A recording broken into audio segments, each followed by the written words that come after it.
বসন্ত ঋতুটিকে ঘিরে কবিগুরু রবীন্দ্রনাথ ঠাকুর প্রতি বছর শান্তিনিকেতনে বসন্তোৎসব অনুষ্ঠানের প্রবর্তন করেন।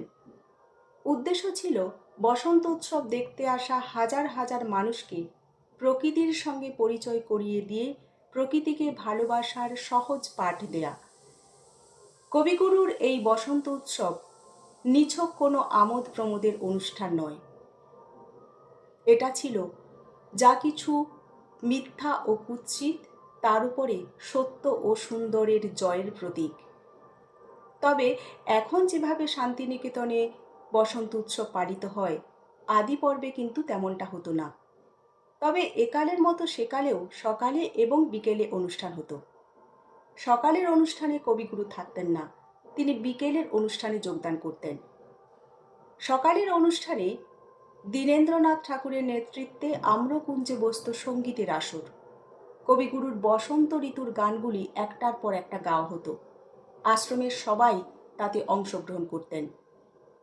সঙ্গীতের আসর শেষ হলে শুরু হতো রং খেলা।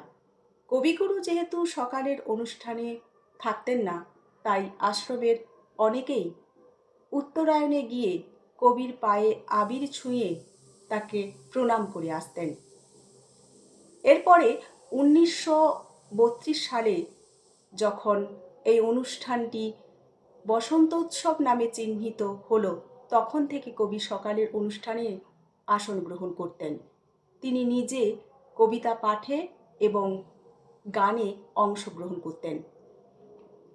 1940 সালে কবিগুরু শেষবারের মতো বসন্ত উৎসবে সক্রিয়ভাবে উপস্থিত থাকতে পেরেছিলেন।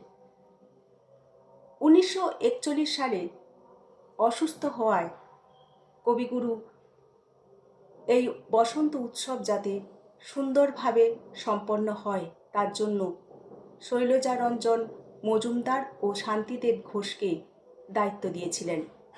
আর কবিগুরুর এই শেষ বসন্ত উৎসবে তিনি লেখেন,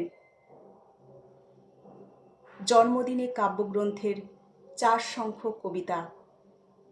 আরবার ফিরে এলো উৎসবের দিন, বসন্তের অজস্র সম্মান, এ বৎসরে বৃথা গেল পলাশ বনের নিমন্ত্রণ।